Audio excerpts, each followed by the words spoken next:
दूसरों का भला करने से हमेशा हमें लाभ ही मिलता है। यकीन नहीं आता तो भला को उल्टा करके देख लीजिए, लाभ ही प्राप्त होगा। हेलो माय ब्यूटीफुल फैमिली, कहिए कैसे हैं आप? उम्मीद करती हूँ सब सुख से होंगे और खुश होंगे। मैं हूँ आपकी साथी दीपिका और आज फिर आई हूँ एक नई कहानी के साथ। ये कहानी है एक गुरुजी की और उनके कुछ शिष्यों की। गुरुजी गुरुकुल में पढ़ाया करते थे, जहाँ पर बहुत सारे शिष्य उनसे शिक्षा ग्रहण किया करते थे। लेकिन आज का दिन उस शिक्षा ग्रहण करने का अंतिम दिन था और सबकी शिक्षा पूरी होने वाली थी। सब अपनी शिक्षा पूरी करके अपने घर चले जाएंगे, यह सोचकर वो सभी शिष्य बहुत खुश थे। तभी उन्हें गुरुजी ने बुलाया और कहा कि मैं आज तुम्हारी परीक्षा लेना चाहता हूँ।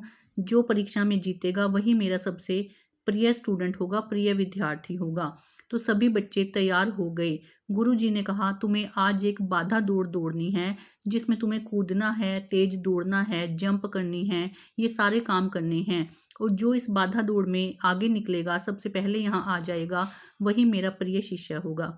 तो सभी स्टूडेंट थे जो वो मान गए और सभी शिष्य गुरुजी के बताए गए स्थान पर खड़े हो गए। बाधा दौड़ काफी लंबी थी। उसमें रास्ते में छोटे मोटे कंकड़ पत्थर, ऊंची नीची जमीन सब आए थे। सभी शिष्य आपस में एक दूसरे के साथ मिलकर दौड़ रहे थे। थोड़ी दूर जाने के बाद वहां पर एक सुरंग आई। सुरंग से पहले तक तो सबका बिहेवियर अच्छा था, एक दूसरे के साथ अच्छे से पेश आ रहे थे। लेकिन जैसे ही सुरंग आई, सबका नेचर अचानक बदलने लगा। सब में से कोई एक दूसरे को धक्का मार रहा था, तो कोई खुद को बचाता हुआ आगे निकल रहा था। और कई बच्चे ऐसे थे जो उस सुरंग में पड़े हुए पत्थरों को उठा उठाकर अपनी जेब में डाल रहे थे।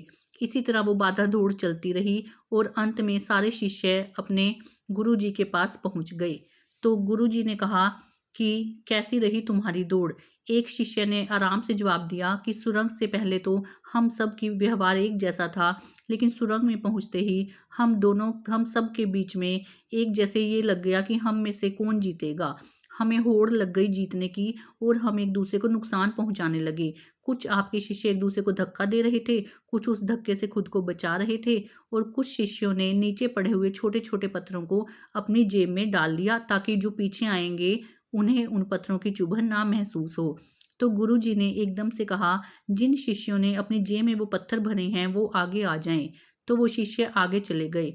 गुरुजी ने उनकी जेब में से पत्थर निकलवाए और अपने हाथ पर रखकर देखा, तो कहा कि ये तो बहुमूल्य हीरे हैं, तुमने तो बहुमूल्य हीरों को प्राप्त किया है। लेकिन ये बहुमूल्य हीरे तुम्हें तभी प्राप्त हुए जब तुमने दूसरों के बारे में सोचा कि जो ये पत्थर पड़े हैं उनसे दूसरों के पांव न छिल जाएं।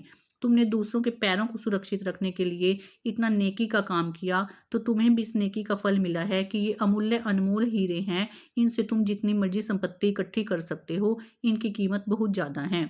और गुरुजी ने कहा कि देखा, भलाई करने से लाभ ही मिलता है। जो एक दूसरे को धक्का दे रहे थे, जीतने की होड़ में आगे निकल रहे थे, उनमें से मेरा प्रिय स्टूडेंट कोई भी नहीं है।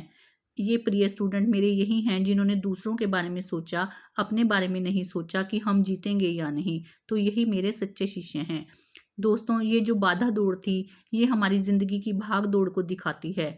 अक्सर हम लोग एक होड़ में लगे रहते हैं कि मैं तुमसे पहले निकल जाऊं, मैं आगे निकल जाऊं, जबकि सच्चाई सबको पता है, चाहे हम आगे निकलें चाहे पीछे जाएं, जाना सबने एक ही जगह है।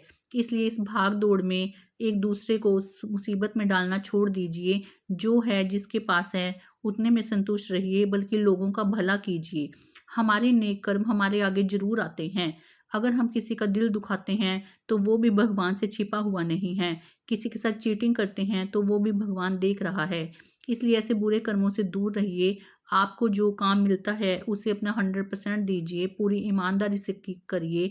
घर में भी ईमानदार रहिए और बाहर भी ईमानदार रहिए। तब देखना, आपको कभी भी गिल्टी फील नहीं होगी कि मैंने कोई गलत काम किया है और परमात्मा मुझे देख रहा है, मुझे सजा होगी।